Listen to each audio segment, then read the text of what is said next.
Turkey, aspiring to become an EU member, has been urged by the Council of Europe to improve its record on press freedom. The country is now the world leader in imprisoning journalists under so-called anti-terrorism laws. They allow authorities to detain suspects for long periods of time before being formally charged. RT's Irina Galushka reports.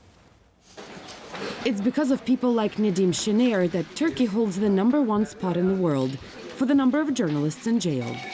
Nedim was arrested and held for 200 days. His charge? Obtaining classified documents and insulting government officials.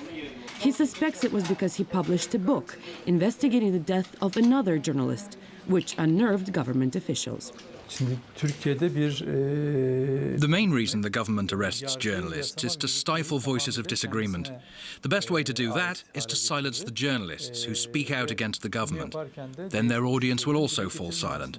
That's the main reason behind the imprisonment of journalists. It's not just journalists who get put in jail. Doctors, students, labor union leaders. There are scores of people being thrown in jail in Turkey.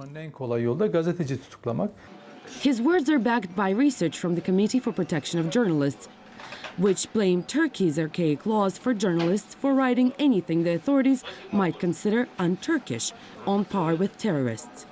The problem with press freedom in Turkey stems mainly from the legal framework. It has to be reformed, and it has to be fundamentally reformed in order for Turkey to stop conflating terrorism with journalism. Turkish officials promised last November a proposal to parliament that laws be changed to improve the treatment of journalists. At the time, the country's news agencies quoted the Turkish deputy prime minister, who responded to the CPJ report. For us, the number is not important.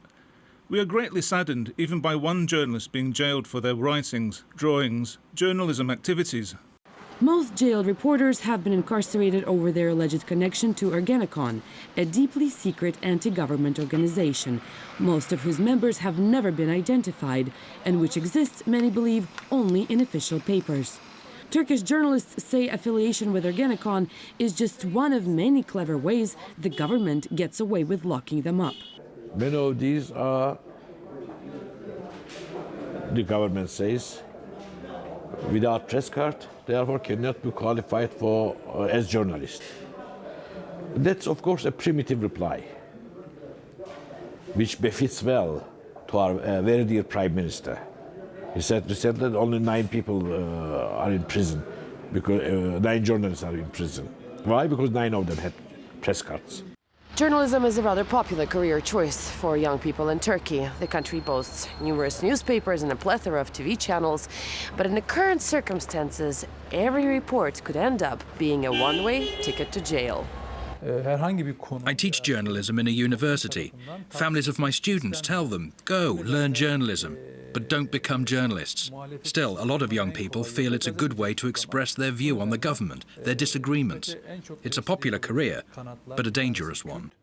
The CPJ says Turkish officials use all their legislative powers, not just to incarcerate journalists, but also scare them from reporting anything the government doesn't like. A tactic that won't deter people like Nedim. There's no fear. My trial continues. I may be out of jail, but I'm still facing a 15-year term. And in Turkey, anything can happen. The police can accuse me of anything, of being a member of a terror group, for example. Someone can send them an anonymous letter, and they'll use it as evidence, and I'll be back behind bars. In Turkey, Irina Galushka, RT.